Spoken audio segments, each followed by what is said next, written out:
Hello, everybody. The story of my life, Helen Keller. Chapter 11 शुरू करते हैं. इस चैप्टर में उन अच्छी यादों के बारे में है जिनके साथ हेलन नॉर्थ से साउथ में स्थित अपने घर को लौटी थी. हेलन और उसकी टीचर ने अपने गर्मी के दिनों को नॉर्थ में बिताया. वहाँ वो बहुत से लोगों से मिली. उसने अलग अलग चीज़ें देखी, कई जगहों की जर्नी की और बहुत कुछ सीखा. जब भी वो उन खुशी भरे दिनों को याद करती थी, उसका मन खुशी भरी यादों से भर उठता था. इस चैप्टर में हेलन के क्रियाकलापों का उतना अच्छा विवरण नहीं है जितना कि उस प्राकृतिक जमीन जिसमें उसने रहकर अपने दिन रात बिताए थे. इस चैप्टर में हमें हेलन के गहन प्राकृतिक प्रेम और उसके प्राकृतिक वस्तुओं के विस्तृत ज्ञान का पता चलता है. यानी कि वो नेचर से कितना प्यार करती है और नेचर रिलेटेड जो भी थिंग्स है वो उसके बारे में कितना जानती है. शायद सलीवन के ज़्यादा हेलन की नेचर से सबसे ज़्यादा प्रभावित थी.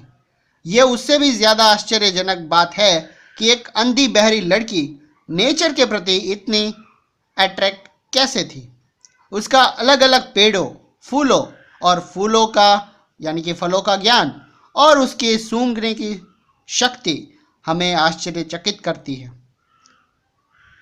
उसकी सेंसेस की पावर हमें इस विश्वास की दृढ़ करती है कि अगर भगवान किसी को आंखों की रोशनी नहीं देता है तो वो ज़रूर ही उसे तीखी अंदरूनी रोशनी दे देता है.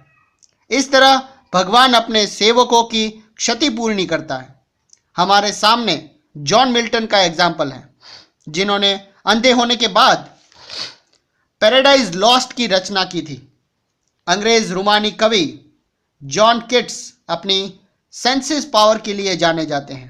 अगर हेलन के पास काव्य शक्ति होती तो वो भी अपनी सेंसेस के पावर के लिए फेमस हो गई होती.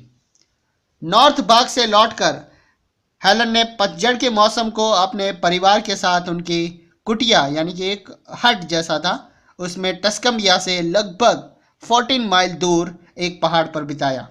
उसे फर्न हिल कहा जाता था. ये एक खूबसूरत जगह थी जिसे नेचर ने ऊंचे हरे पहाड़ों, रंगीन फूलों और टेस्टी फ्रूट से सजाया था. यहाँ चूना पत्थर की बहुत समय से पहले से ही खदान थी.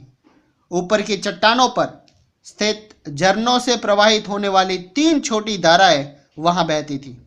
वो जगह ऊंचे ओक एंड पाम के पेड़ों से घिरा था. बाकी बचे पहाड़ पर घने जंगल थे. हेलन ने शुद्ध हवा में फूलों और पेड़ों की सुगंध का अनुभव किया. झोपड़ी यानी कि कुटिया हट एक तरह से एक टूटे फूटे शिविर जैसी ही थी. ये ओक और पाइन ट्रीज के बीच पहाड़ की चोटी पर सुंदरता के साथ लगी हुई थी. इसके छोटे कमरे एक लंबे खुले बड़े कमरे के दोनों ओर व्यवस्थित किए गए थे. शाम को एक बड़े गड्ढे में आग जला दी जाती थी. बहुत से वहां आकर आग के चारों ओर बैठ जाते थे और शिकार की कहानियां सुनाकर टाइम पास किया करते थे.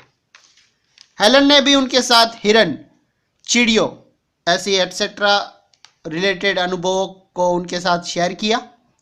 सुबह ये शिकारी अपने घोड़ों पर सवार होकर जंगल की ओर चले जाते थे. उनके शिकारी कुत्तों के झुंड उनके आगे भागा करते थे. वो अपनी भाग्य पर भरोसा करते थे और हेलन के लिए नाश्ते की टेबल सजा दी जाती थी.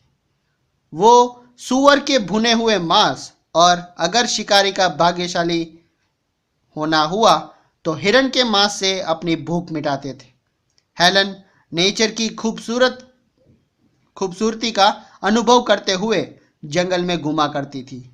वो वर्ड्सवर्थ की पोएम की लूसी की तरह अपना टाइम आनंद से गुजारा करती थी. कभी कभी वो रास्ता भूल जाती थी, लेकिन वहाँ उसकी देखभाल के लिए इतने लोग थे कि वो तुरंत उसकी मदद के लिए पहुँच जाते थे और वो उसे फिर से वापस झोपड़ी में शिविर में वापस ले आया करते थे.